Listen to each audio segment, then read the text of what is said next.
Muito bom dia a todos. É um prazer estar aqui, uma honra estar substituindo o Wagner, Léo do LNCC, e também recepcionando aqui essas três personalidades importantes. Temos dois pesquisadores na área de IA e digamos assim, não é exatamente um legislador, mas ele está criando políticas de IA para o Brasil. Tá? Nós vamos falar basicamente sobre o PBIA. Só uma coisa, isso aqui é novo para mim, se vocês balançarem a cabeça, eu vou saber que vocês estão me ouvindo. Maravilha. Faltou feedback, mas tudo bem, mas maravilha, ótimo. Bom, o PBIA, uma pequena introdução aqui, ele é o Plano Brasileiro para a Inteligência Artificial. Tá? Inteligência Artificial não é uma coisa nova, tem mais de 30 anos aí que a gente trabalha com redes neurais, e visão computacional e outras coisas, mas o avanço do hardware nos últimos anos levou isso para um patamar muito maior, tá? O que permitiu a criação dos chamados grandes modelos de linguagem, e isso realmente é transformador. Não tem como uma pessoa abrir um chat GPT, fazer uma pergunta em linguagem natural, receber uma resposta em linguagem natural e não se surpreender com isso, tá? Desde o ponto de vista tecnológico, é uma maravilha.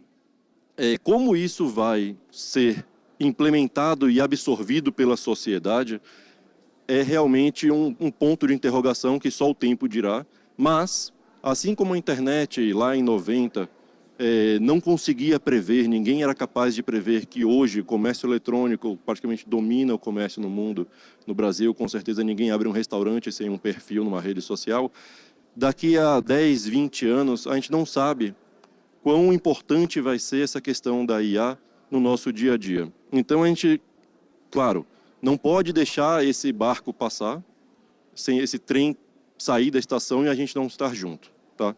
Então, eu acho que o painel ele trata um pouco disso, traz uma visão do governo também, em relação a como a gente quer se posicionar frente a essa nova tecnologia. E para não tomar mais muito tempo, eu queria que os três panelistas se apresentassem muito rapidamente para a gente poder iniciar a parte de perguntas, tá bom? Ok, obrigado, Fialho. Meu nome é Guilherme Correia, sou engenheiro eletrônico, sou servidor público concursado do Ministério da Ciência, Tecnologia e Inovação há 13 anos, engenheiro eletrônico de formação, e eu atualmente trabalho com a elaboração de políticas públicas de ciência, tecnologia e inovação. Bom dia. Eu sou Carla Ostoff Ferreira de Barros, eu sou também engenheira eletrônica.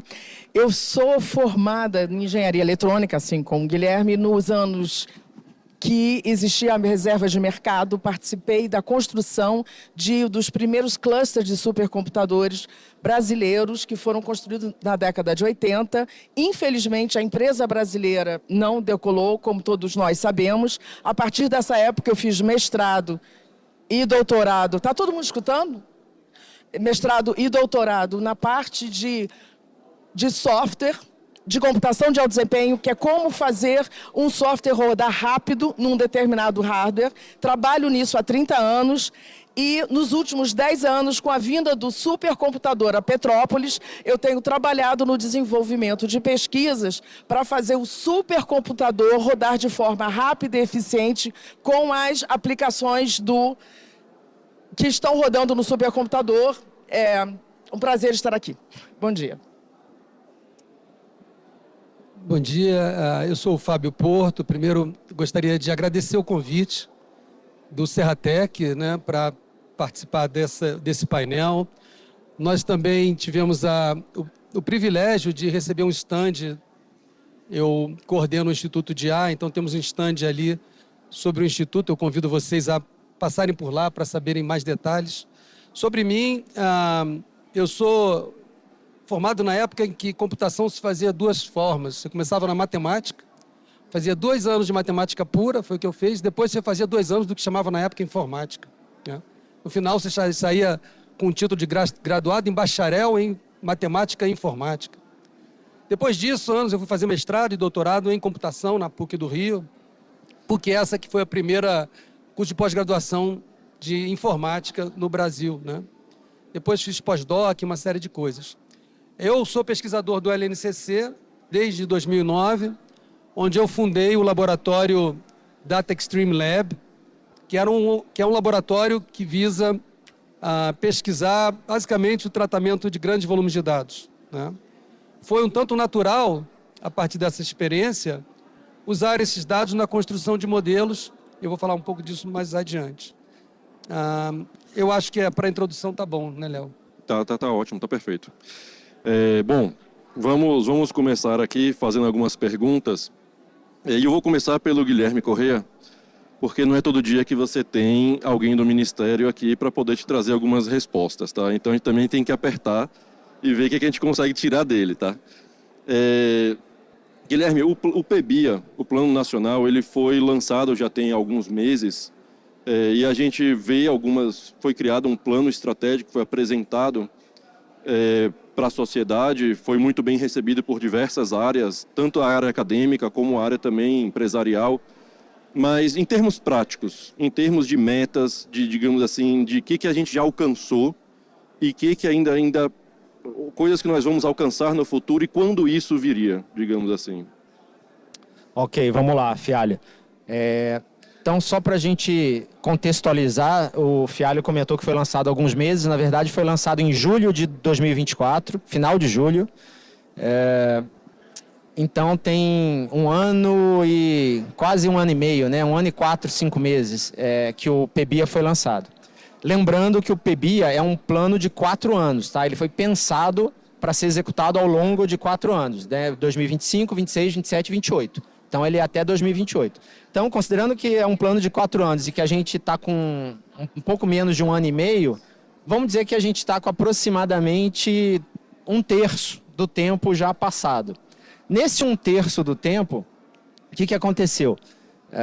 A gente teve algumas questões orçamentárias aí, alguns desafios orçamentários, porque o plano foi lançado no meio do ano passado, quando o orçamento de 2024 já havia sido todo definido.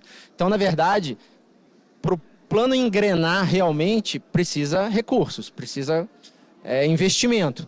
E esse investimento só foi possível com o orçamento de 2025. E justamente nesse ano de 2025, a gente tivemos atrasos na aprovação da lei orçamentária anual, que aí é aquelas questões que dependem do Congresso Nacional, dos deputados, dos senadores, e isso só foi aprovado, acho que em maio desse ano. Então, é lógico que a gente não ficou parado, a gente tentou avançar com o que a gente podia em termos de planejamento, em termos de articulação, mas, assim, recursos mesmo começaram a aparecer no meio desse ano, tá? Então, isso, vamos dizer que atrasou um pouquinho. Mas, mesmo assim, eu vou até trazer uma novidade para vocês, foi lançado essa semana, terça-feira, dia 25, teve uma reunião do grupo de monitoramento do PEBIA e foi lançado um painel de monitoramento, que é público, tá? Pode ser acessado por qualquer um de vocês. E esse painel tem lá a quantidade de ações, eu vou dizer só os grandes números aqui, porque são 54 ações estruturantes e tem também as ações que já estavam em andamento. E as ações estruturantes, essas 54... tem estão descritas aqui no painel. Eu estou até com o painel aberto aqui, é lógico que ninguém vai conseguir enxergar isso aqui, mas o painel está no site do MCTI, vocês têm que procurar o Plano Brasileiro de Inteligência Artificial e lá procurar o painel de monitoramento do PEBIA, tá? Lá vão ter todas as ações. Então, grosso modo, das 54 ações, 25 já têm entregas, 15 já foram iniciadas, mas ainda não têm entregas, e 14 zeradas, ainda não foram iniciadas. Então, considerando que a gente está com mais ou menos 1/3 do tempo já percorrido, 25 ações já com entregas de um total de 54, digamos que a gente quase atingiu a metade já das ações com entregas, tá? Então, eu diria que, considerando também os atrasos que eu falei no início, né, as questões dos desafios orçamentários, eu diria que a gente está bem para um plano que vai até 2028. Então, a gente sabe que ainda tem muitos desafios pela frente.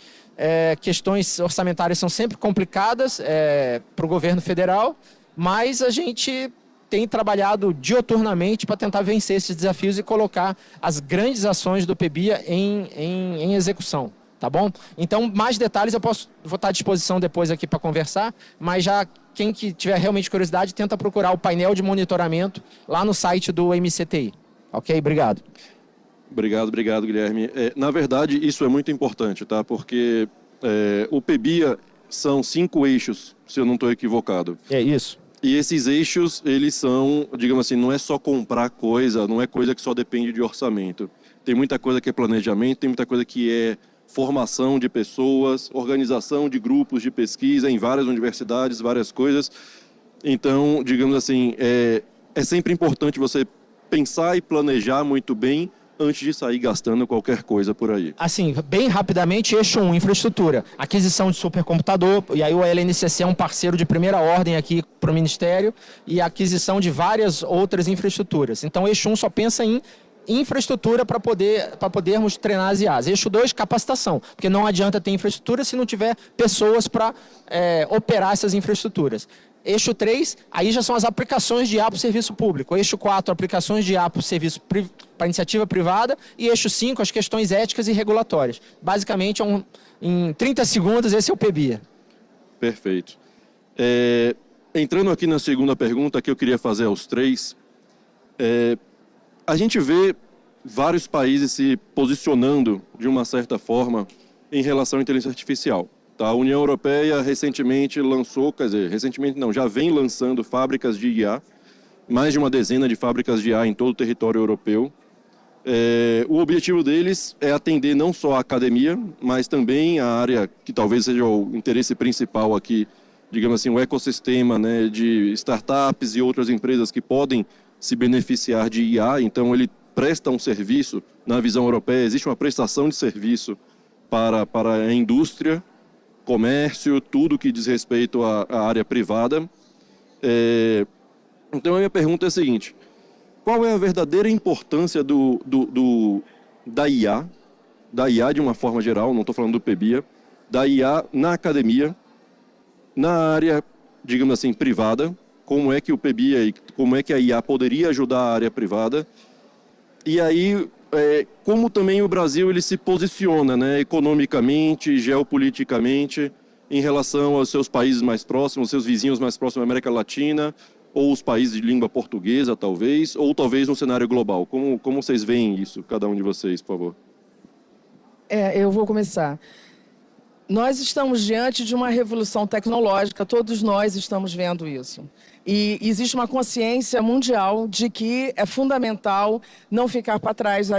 Os países que não investirem tecnologicamente em IA ficarão irão comprar, consumir o produto que está sendo desenvolvido por os que vão estar acompanhando essa revolução. Então, o Brasil ele está inserido nessa mesma preocupação mundial que a gente pode estar vendo que a União Europeia está fazendo. O Brasil está com a mesma iniciativa. Na parte acadêmica, nós temos hoje fruto de mais de 50 anos de investimento de agência de fomento. Nós temos pesquisadores que hoje desenvolvem pesquisa a nível mundial. Produção científica brasileira está entre as 10 maiores do mundo. Nós temos, o que nós fazemos recentemente, nos últimos anos, é exportar uma diáspora de acadêmicos e de profissionais que trabalham para as Big Techs lá fora.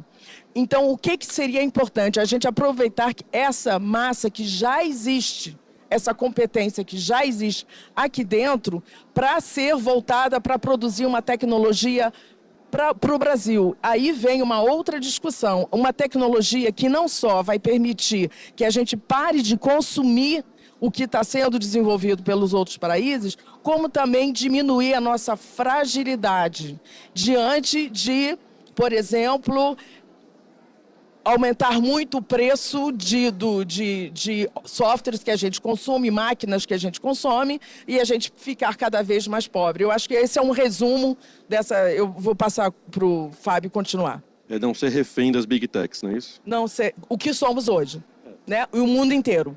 O mundo inteiro. Bom, eu vou... a Carla já falou aspectos super importantes, né? Vou tentar explorar outros dois. Bom, a IA, ela trouxe a computação para dentro de casa, para dentro das famílias, né? Para o nosso dia a dia, para o nosso trabalho, para as ciências.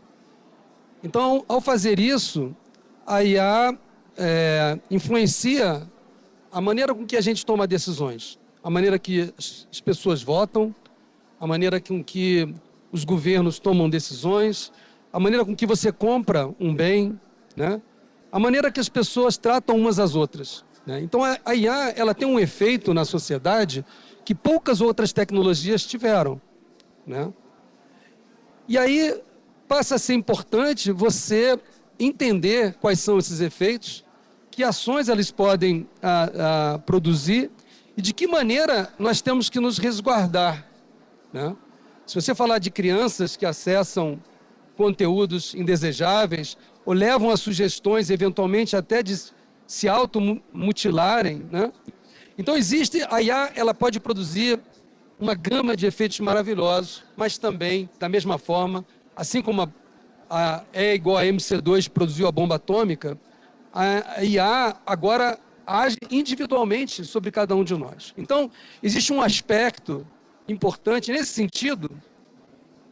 Eu participo de uma iniciativa dentro do Instituto de IA, que é chamada Global Partnership on AI, que é um grupo de países democráticos discutindo aspectos importantes que sobre a IA na sociedade. Vou falar brevemente, são acho que cinco eixos. Tem um que eu não comentei antes, que é o impacto da IA no mercado de trabalho. O que vai acontecer com o seu trabalho amanhã? Se você é programador, já pensou nisso? Mas se você é um jornalista, se você é tradutor, se você é um cara de call center, nós fizemos um trabalho e tem no nosso instituto um relatório sobre isso do ponto de vista brasileiro.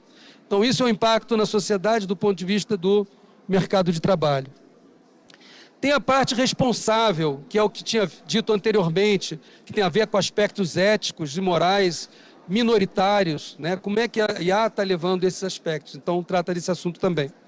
Tem um ligado à comercialização e tem um que tem a ver com a regulamentação. Esse é um ponto. Para abreviar meu comentário, eu só queria fazer mais um adendo, que é o impacto na ciência, né? Então, esse é o positivo. Eu falei de coisas que nós temos que tomar cuidado. Vamos falar de grandes oportunidades que temos pela frente. Nós fizemos lá no LNCC a proposta de um projeto chamado Ciência, que é o uso da IA no fomento da descoberta científica. Isso já está acontecendo hoje.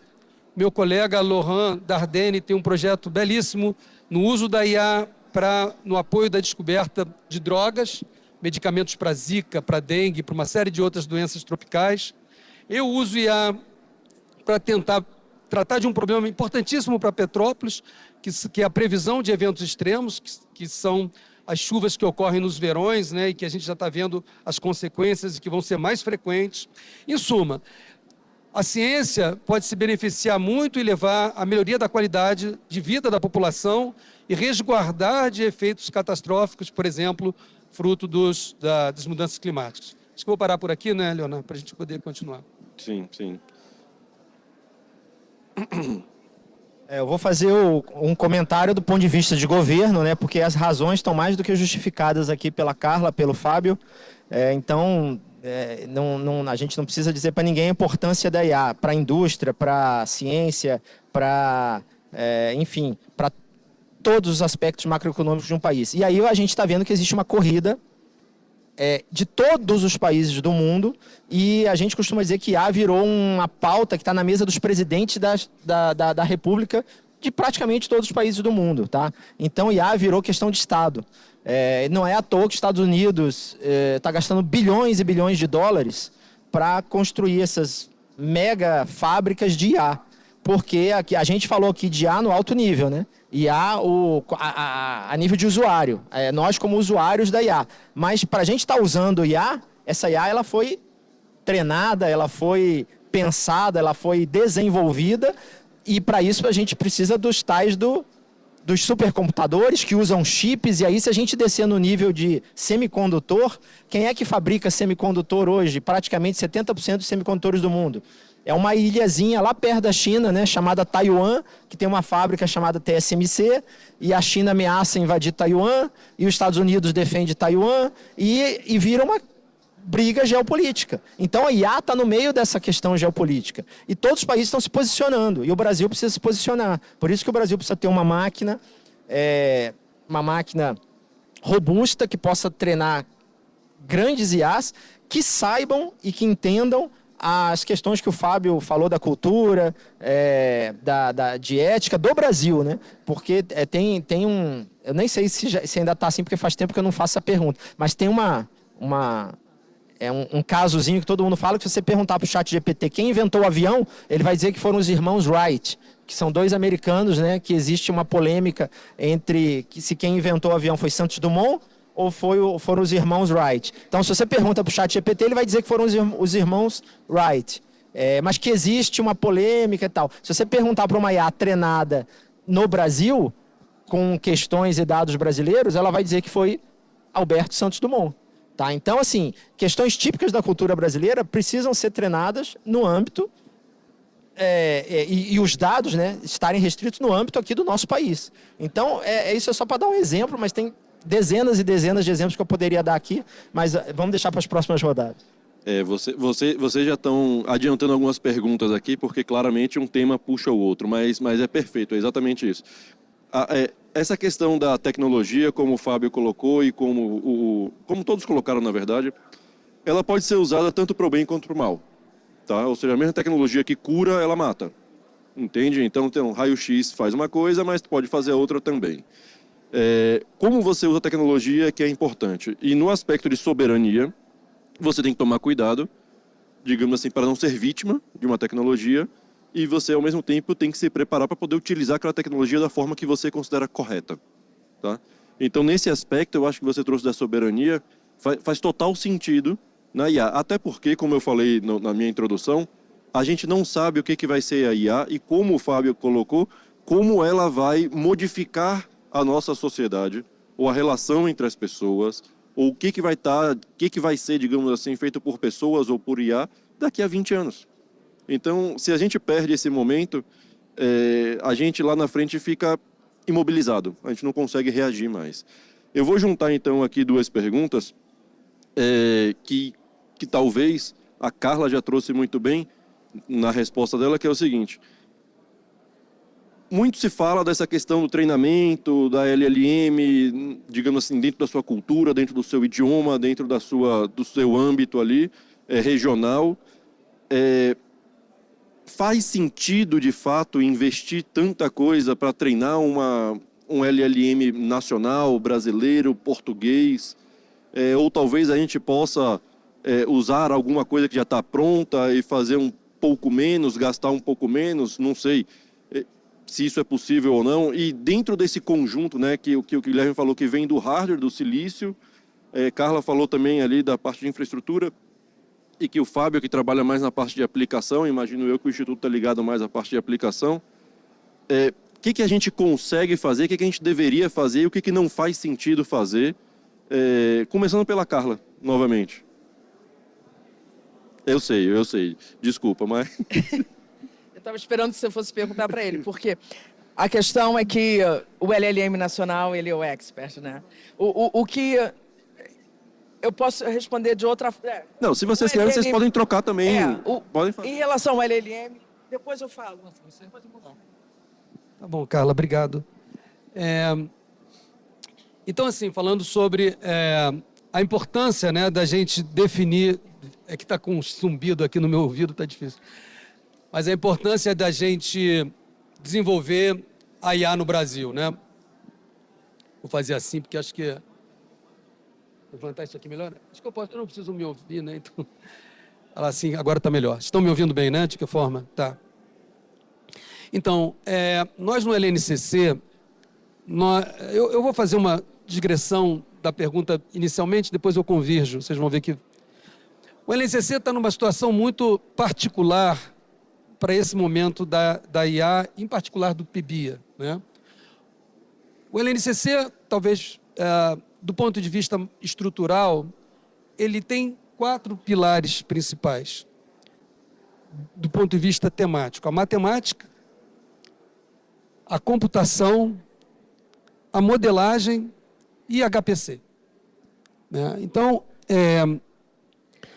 todos esses eixos são fundamentais para o desenvolvimento da IA atual. Né? A IA que você vê em perguntas e respostas no ChatGPT, traz uma complexidade matemática computacional extremamente grande, requer um volume de processamento muito intenso, por isso a necessidade de uma plataforma como HPC, e precisa de técnicos que conheçam de que dominem essas disciplinas. O LNCC, na sua pós-graduação, forma recursos humanos exatamente nessas 3 disciplinas. Inicialmente não pensando em IA, mas pensando em simulação numérica, que é uma outra área da computação, que tem a ver com uma coisa muito parecida, que é a reprodução dos fenômenos na natureza, por exemplo, de forma computacional. O que o IA faz é, em alguns casos, reproduzir aquilo que ela observa nos dados. Então, se os dados refletem a natureza, a IA vai estar aprendendo, o aprendizado dos dados vai levar ao aprendizado daquele fenômeno. E com isso, o que a gente desenvolvia acabou convergindo, pode convergir para a construção do que se quer na IA. Por exemplo, falam-se desses grandes volumes de linguagem, que é o principal ator da IA moderna, né, contemporânea, digamos. Quando a gente fala hoje em dia contemporânea moderna, é desse ano, dos últimos 2 anos.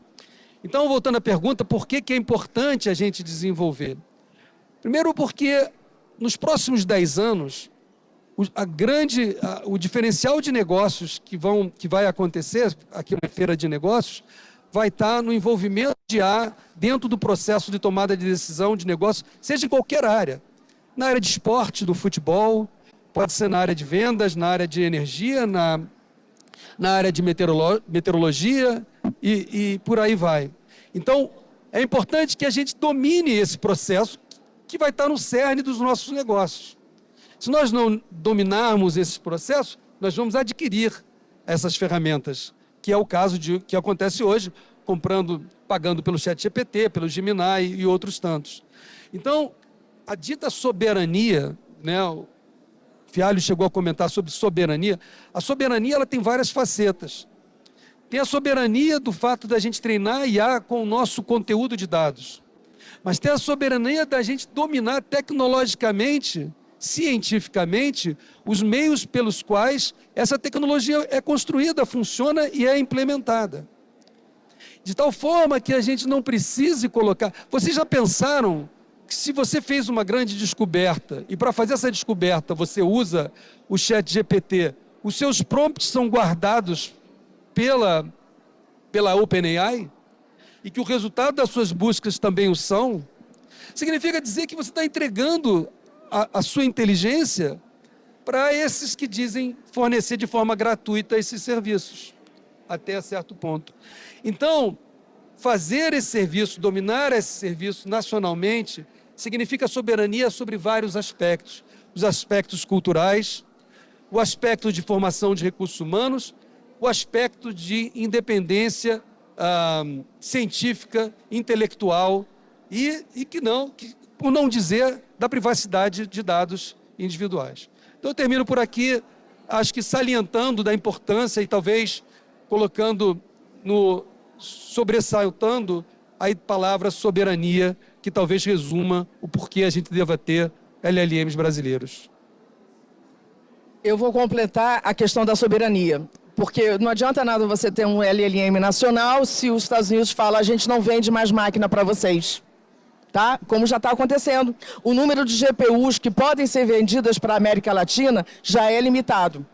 Nós já estamos nos deparando com a realidade da dependência tecnológica. Então, nós e a Europa, o mundo inteiro, está numa corrida muito grande de desenvolver também a capacidade de independência tecnológica. A gente precisa construir toda o que a gente chama de uma pilha de todo esse ambiente de software que vai poder e o hardware que vai poder rodar o LLM. Senão, não adianta nada. Basta a gente, como já aconteceu no passado, o Brasil não poder comprar Cray. É uma coisa rápida e simples. Não vende máquina para o Brasil e pronto. acabou. Então, o plano do PBI está numa direção muito importante, que o LNCC está fazendo parte também, e nós temos um consórcio de iniciativa com diversas universidades, que nós estamos aproveitando a competência nacional, dado que nós já formamos e exportamos diversos programadores que desenvolvem os softwares que são usados em todas as grandes máquinas, que as máquinas são desenvolvidas em termos de softwares abertos, nós temos competências humanas para fazer esse software, e nós estamos com uma iniciativa e apoio do governo, tentando construir o que a gente chama de uma pilha nacional, para poder fomentar, possibilitar uma tecnologia nacional e ficar menos frágil diante desse cenário que está chegando.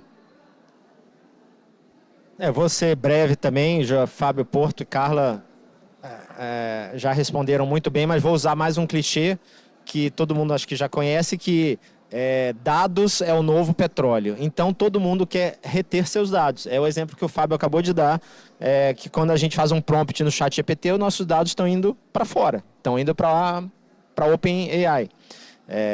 Então, se a gente consegue fazer as coisas no Brasil, a gente consegue reter esse novo petróleo, que são os dados. E aí eu vou dar um exemplo bem simples. O SUS, todo mundo aqui conhece o Sistema Único de Saúde do governo. O SUS contém dados de exames, muitas vezes aí, os mais variados tipos de exames, quase, vamos chutar aqui, 200 milhões de brasileiros. Esses dados, tem muita IA e muita startup que já está fazendo IAs para aproveitar esses dados de imagem. E o Brasil tem uma riqueza enorme de dados na população, porque a nossa população é miscigenada, né? A nossa população ela tem todas as raças. Então, isso vale muito dinheiro para qualquer país do mundo. E aí a gente não pode, né? É uma corrida, como a gente falou, uma corrida geopolítica. A gente não pode estar entregando isso de graça. Então, dados da área de saúde são valiosos. Dados econômicos, financeiros, de toda a população brasileira, são valiosos. E aí a gente vai colocar esses dados nos data centers americanos? Ou vai usar esses dados para... ou vai treinar uma IA que possa ser usada no Brasil, mas a gente vai treinar essa IA também fora do país, deixando esses dados no exterior, entendeu? Então, assim, é uma série de exemplos, como a gente disse, esse assunto aqui, nós três aqui podemos ficar falando o dia inteiro e trazendo uma série de exemplos da importância da gente fazer as coisas nacionalmente.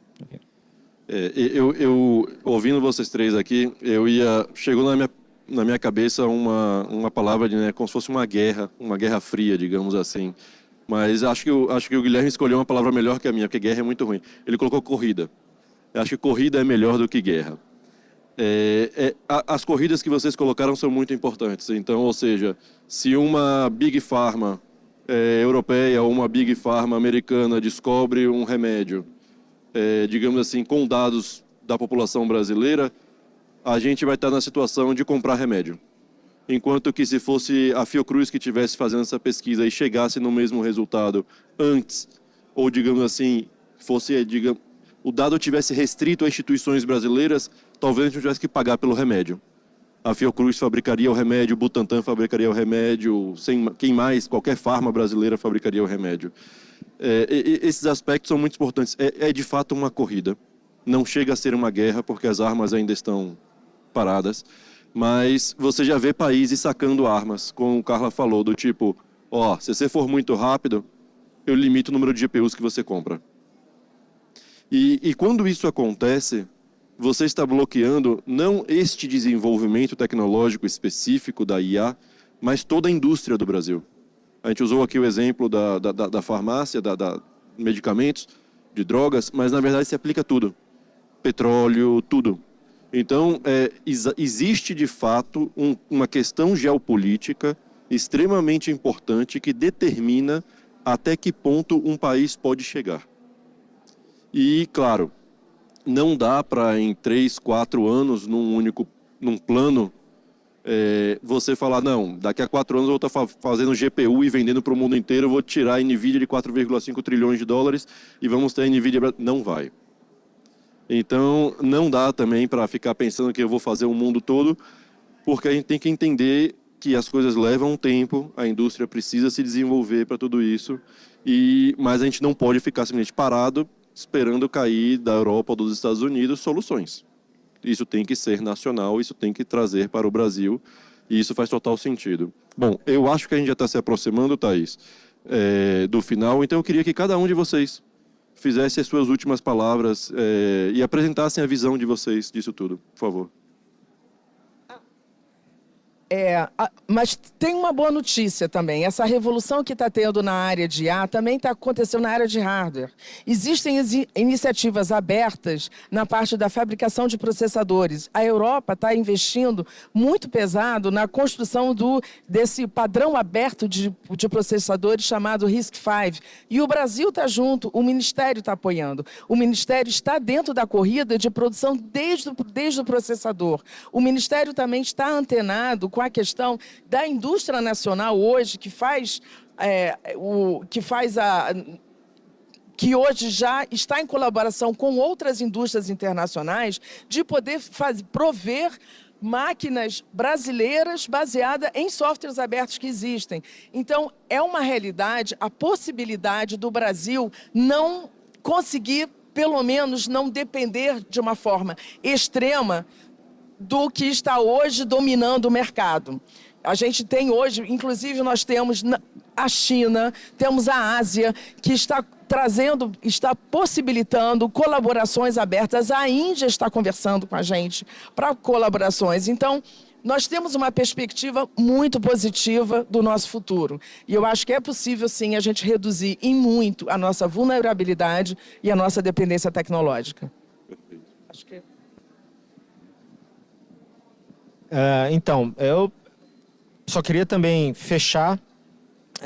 A Carla lembrou bem aí a questão de todo esse movimento aí que a gente está fazendo, que vai desde os processadores até as aplicações, mas que, assim, eu queria lembrar um caso que é interessante. Lógico que a ideia não é criar uma empresa que vai competir ou desbancar a NVIDIA, né, como o Fialho falou. Mas o Brasil, lá atrás, na década de 60, alguém sonhou que o Brasil poderia fazer aviões. Quando, na época, isso era uma ideia totalmente sem pé nem cabeça. E hoje a gente tem a Embraer. E a Embraer é uma empresa reconhecida mundialmente. É uma empresa que já brigou de igual para igual com a canadense Bombardier. Ganhou essa briga e hoje ela está ali. Ela, depois da Boeing e da Airbus, é talvez a terceira maior empresa do mundo. É uma empresa brasileira. A gente tem a Petrobras, uma das maiores petrolíferas do mundo. A gente tem a WEG, não sei se todos conhecem, uma empresa que vende motores elétricos, que é uma coisa tão trivial que ninguém vê, mas que é uma das maiores empresas do mundo e exporta motores para o mundo todo. Então, assim, o Brasil tem muita coisa boa, e nessa parte de inteligência artificial e de vamos dizer assim, de mais digital, essa parte de TICs, como a gente costuma dizer, a gente pode fazer muita coisa boa. A gente tem a lei de informática aqui, que a gente é uma das nossas responsabilidades também lá no nosso departamento. A Thaís já balançou a cabeça porque ela conhece, né? Porque o Serratec, desculpa, é um instituto vinculado à lei de informática que pode captar projetos com as empresas beneficiárias da lei de informática. A gente vê projetos maravilhosos no Brasil todo. Então tem muita coisa boa que o brasileiro consegue fazer. Então a gente pode tentar, quem sabe, sonhar lá na frente, daqui a uma década, 2 décadas, a ter os nossos semicondutores, ter os nossos chips, ter os nossos aceleradores, né? Entre parênteses, as GPUs. Então, tudo isso a gente pode ter, tá? A gente só precisa dar o primeiro passo. Então, a gente no MCTI está tentando viabilizar justamente esse primeiro passo. E a gente está de portas abertas para todos aqui, e eu vou ficar aqui mais um pouquinho e vou permanecer à disposição para quem quiser conversar. Tá bom? Um abraço e obrigado pela presença. Obrigado, Guilherme. Obrigado. Eu vou fazer assim. Eu vou também pegar, para finalizar, né, numa onda positiva, né? E eu vou trazer para a cozinha daqui, né? Então, só o fato da gente estar discutindo esse assunto aqui, isso mostra que esse desafio, ele está mexendo com a sociedade em todos os seus níveis. A gente tem aqui o representante do MCTI. O MCTI tem sido um parceiro muito forte do LNCC no desenvolvimento da IA nos últimos anos e vai ser né, dentro do PIBIA nos anos que se seguem, e provavelmente na segunda versão do PIBIA. A gente tem o Serratec, então nós propusemos um projeto em que o Serratec é contribuidor, é parceiro, né? Projeto Ciência, que une essas três partes, une o governo financiando o MCTI, dentro da proposta do PIBIA, une o LNCC e mais 7 outras instituições científicas do Brasil, une a empresa, então tem as empresas do Serratec, tem o Instituto Eldorado também, provavelmente a CUNUME. Isso mostra que esse desafio ele pode ser visto de uma forma virtuosa, né? É claro que a gente não vai ser ingênuo e fechar o olho para os desafios que ele insere, mas todo desafio gera avanços se eles são confrontados com gente qualificada, que é o que a gente tem no Brasil, né? Se a gente olhar esse projeto que eu fiz, tem gente da UFMG, de Manaus, do Ceará, aqui do Rio de Janeiro, do LNCC, tem o Serratec. Então, une e integra, mais que unir, integra esses atores importantes em prol do desenvolvimento científico e tecnológico. Isso mostra também, participa também, dessa ponte academia, indústria e governo. É mais um exemplo que, motivado por vetores reais, né, não imaginados, mas reais, a necessidade da gente dominar e desenvolver a IA, esses atores principais da sociedade se unem e estão se unindo para gerar conhecimento, produzir segurança dentro desse conhecimento e riqueza nas empresas e no país. Então eu fecho dizendo que as perspectivas são muito boas. Se a gente conseguir que esses 3 eixos, né, e 4 com a sociedade harmonicamente funcionem e se integrem, a gente vai aprender a resolver grandes problemas, em que esse atual é só uma entrada. Não pense que a gente está no final da história, a gente está no início da história. Essa IA que você vê hoje aí, daqui a 5 anos vai ser outra coisa. Aí o meu telefone aqui. Acho que alguém não gostou do telefone aqui. Mas assim, e elas já estão aparecendo. Modelos que são neurais, que simulam muito mais a representação bioquímica do nosso cérebro. Você veja que hoje o que a gente chama de IA a gente chama de um papagaio textual, né? Ele provê o próximo token, próxima palavra. Isso é inteligência? Ainda não. Então, existe um caminho enorme a ser desvendado, mas esse caminho precisa dessa integração de que eu falei.